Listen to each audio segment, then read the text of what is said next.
pihak Polda Metro Jaya. Sebanyak puluhan preman yang melakukan pungli kepada para PKL dan masyarakat. Didapatkanlah ada 22 orang ya yang melakukan aksi preman. Bentuknya apa?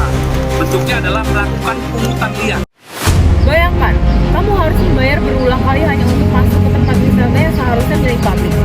Atau diminta uang pelicin untuk membayar KTP yang sebenarnya gratis. Ini bukan masalah kecil, ini adalah pungutan liar dan menjadi masalah besar.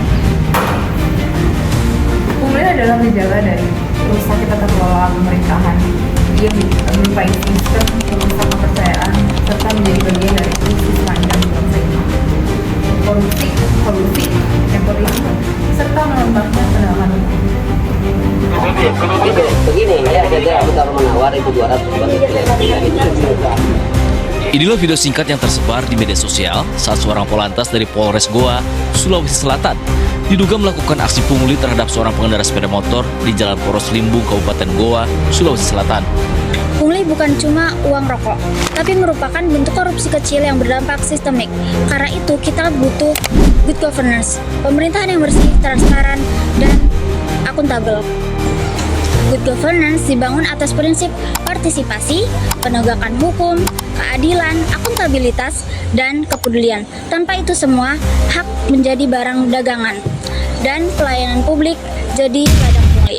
Praktik pungli berdampak buruk, yaitu tingginya biaya ekonomi, rusaknya tatanan masyarakat, terhambatnya pembangunan, merugikan masyarakat, dan berkurangnya kepercayaan publik kepada pemerintah. Pelaku pungli dapat dijerat dengan pasal tindak pidana suap, tindak pidana pemerasan, dan tindak pidana gratifikasi.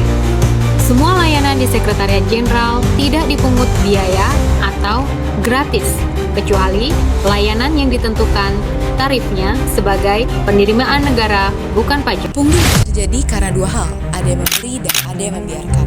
Kadang kita berpikir urusan cepat selesai, tapi justru kebiasaan itu yang merusak sistem. Tapi prinsipnya kita sama sekali tidak mentolerir adanya pungli, karena pungli ini sangat merusak sistem. Punya uang lebih bukan berarti punya hak lebih. Dalam pelayanan publik, semua warga negara setara. Inilah prinsip keadilan dan kesetaraan dalam good governance. Pemerintah telah membentuk Satgas Sahabat Pungli, tapi perubahan tidak bisa serahkan hanya pada mereka. Ditutup oleh semua pihak, masuk kamu. Reforma pungli, tolong kita diminta, karena perubahan sejati dimulai dari bawah, dari keberanian sederhana untuk bertahan. Saya tidak mau berubah. Good governance bukan sekedar wacana. Di Kabupaten Banyuwangi, digitalisasi telah ditetapkan. Melewati aplikasi, masyarakat dapat mengakses aplikasi tersebut. Dan hal ini membuat masyarakat merasa aman dan merasa transparan. Antrian berkurang, pungli ditekan, dan kepercayaan pun tumbuh.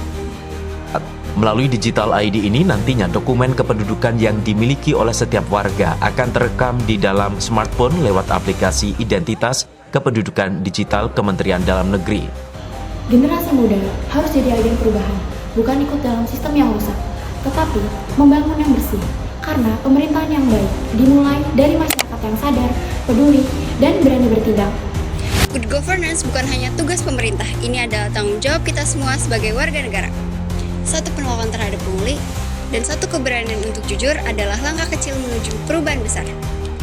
Jadi kita rutin selalu mengadakan penyuluhan. Nah, untuk pengawasan sendiri sebenarnya sudah berlapis. Dari level Pemda juga ada unsur inspektorat, ada atasan langsung mewaskan, ada pengawasan. Nah, oleh karena inilah yang kita juga butuhkan masukan. Setiap ada pungli silakan dilaporkan. Itu adalah sebagai salah satu mekanisme kontrol. Jangan tunggu orang lain memulai, karena perubahan dimulai dari kamu. Bersama Satgas Sahabat Pungli, kita semua pasti bisa. Lawan kebiasaan buruk, Wujudkan good governance untuk Indonesia yang lebih bersih dan adil.